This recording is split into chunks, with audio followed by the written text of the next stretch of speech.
Bum ba dum ba dum ba dum ba dum ba dum dum da dum da dum da da da da dum da dum da dum. Hey, my name's Mike. They call me the Fresh Rinse, and I'm here at the shop on a beautiful Saturday. Look at this! Isn't this a beautiful, beautiful day to be in the shop working on my rig?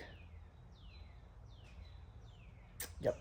So here I am going to be changing the oil in Jazzy, the oil filter, the oil in all three machines. And I got squeaks that are driving me crazy. I've got leaks that I cannot find, and I've got to find them. And I've got to build some downstream injectors that Russ sent me this week. And I don't know, not everything is just working up to snuff, and I want to bring a certain harsh reality to the channel that I don't normally bring. Most of the time, the Fresh Rinse Media channel is all fluffy and it's flowery and it has unicorns and puppies, but there is a reality to business ownership, especially anything that's service oriented, and for us, pressure washing, that you don't always get from all these crazy YouTube gurus. So I'm going to change the pace a little bit, and I want to help someone who maybe is on the fence, like, do I start this thing or do I not? I see all these guys out here and they appear to be making a bunch of money, and they're washing all these houses, and it seems like they've got all kinds of free time. Man, let me tell you, there's no such thing as an owner-operator. It's owner and operator.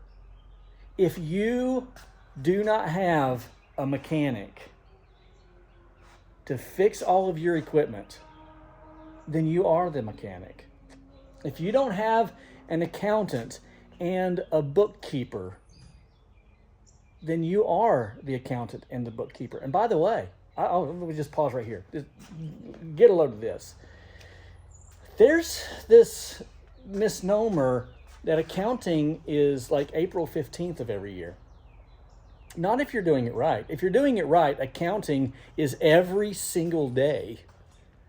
At best, you can go a week without looking at your numbers. But if you don't look at your numbers every single day, how do you know if you're winning? You're guessing. And no good businessman or woman is guessing at their business. If you don't know your numbers, it's not a business, it's a hobby.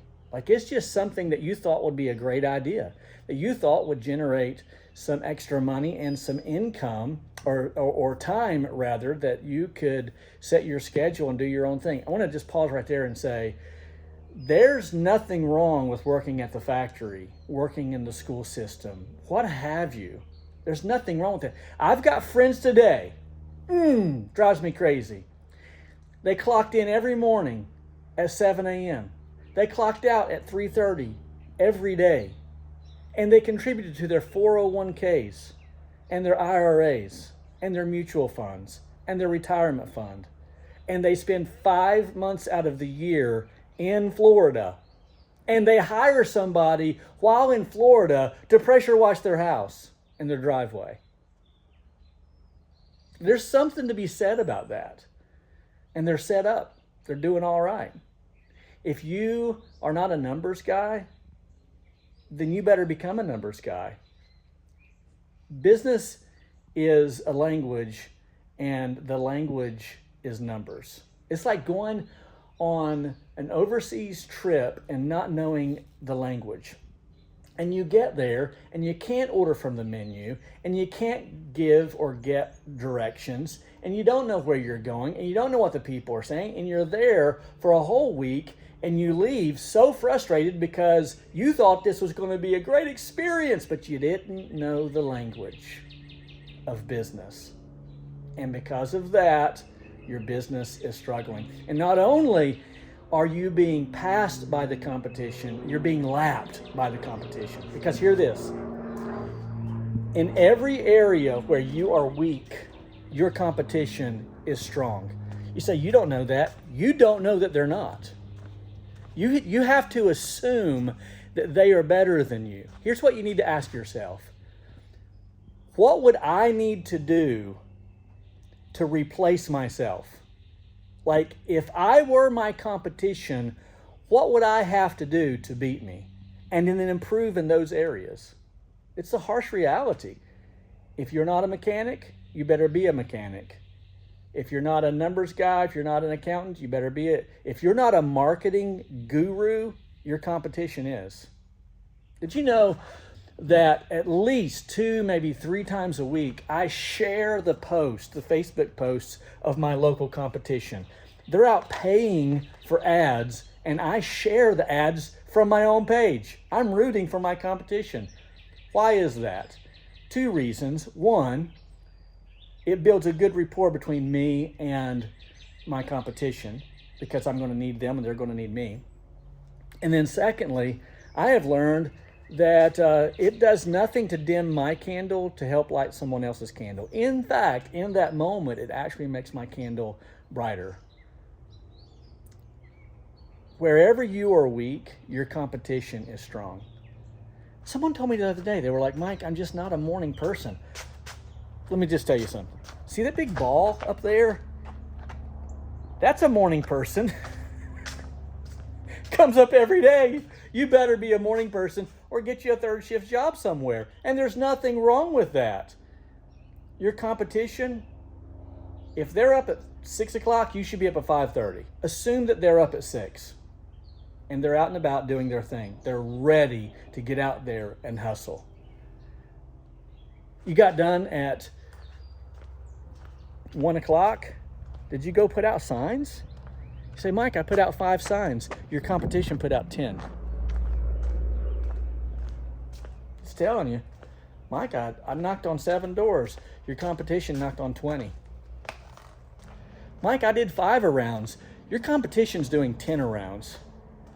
And that's why you're getting lapped. You don't have competition.